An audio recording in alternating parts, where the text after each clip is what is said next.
cümle dostlarım. Nasılsınız, iyi misiniz? İyi olmanızı Cenab-ı Mevla'dan isterim.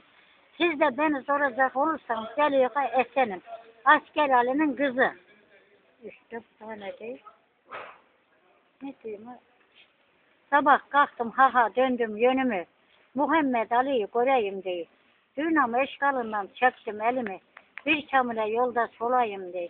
Yol oğlu kamile yoldaş olmadan, ıhar verip ıharına durmadan, dört duvarın minasını kurmadan aradım ustasını bulayım diye.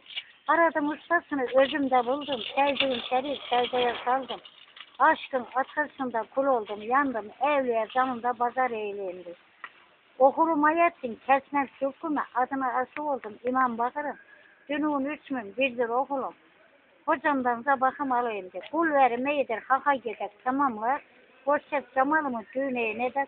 12 imamların ismini vereyim diye. 12 imam şefaatinden size de ayırmasın beni de. Amin. İşte bu.